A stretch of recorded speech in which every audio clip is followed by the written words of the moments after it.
England और France के बीच चलने वाली एक ट्रेन जो इंग्लैंड जा रही थी, उसमें मुसाफिर लगभग भर चुके थे। सिर्फ एक सीट खाली रह गई थी। ट्रेन चलने से थोड़ी देर पहले एक अंग्रेज शख्स आया और उस सीट पर बैठ गया। बगल में पहले से ही एक फ्रांसीसी खातून बैठी हुई थी। फ्रांसीसी खातून के चेहरे से परेशानी साफ झलक रही थी।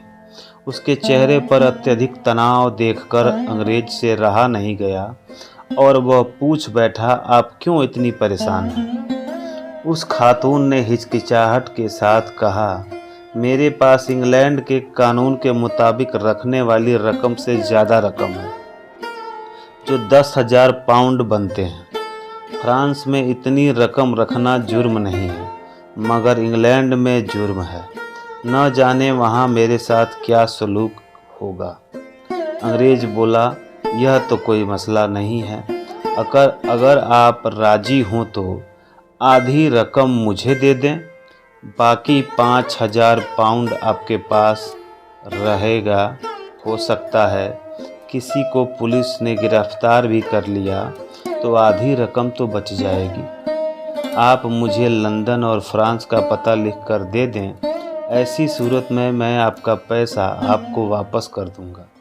खातून ने अपना पता लिख कर दे दिया। रेल से उतरने के बाद फ्रांसीसी खातून पुलिस के चेकिंग के बिना किसी रुकावट के गुजर चुकी थी कि अंग्रेज जोर से चीख पड़ा और पुलिस को उस खातून की तरफ इशारा करते हुए बोला, जनाब उस औरत को पकड़ें, वह 10,000 पाउंड गैर कानूनी तौर पर लेकर जा रही है।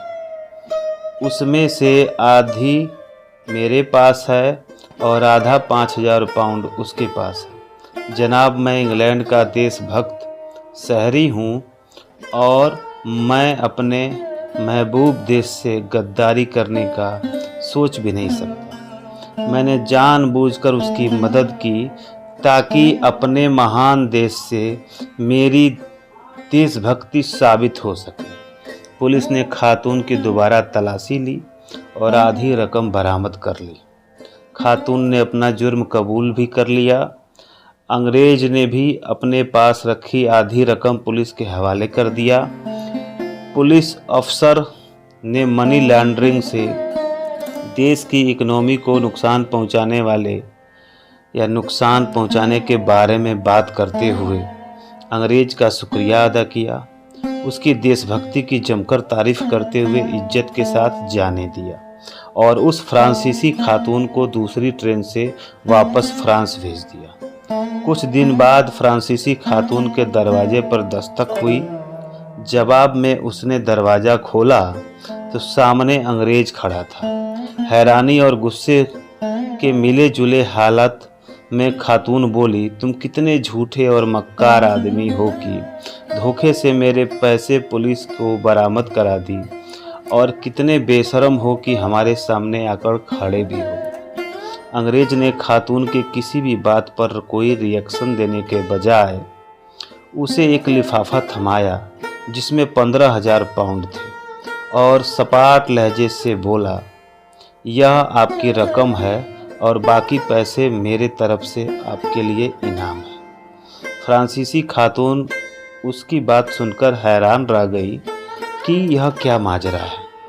अंग्रेज कहने लगा, मोहतरमा आपका गुस्सा जायज़ है, मगर उस वक्त मैं पुलिस का ध्यान अपने बैग से हटाना चाहता था जिसमें पहले से ही 3 मिलियन पाउंड थे।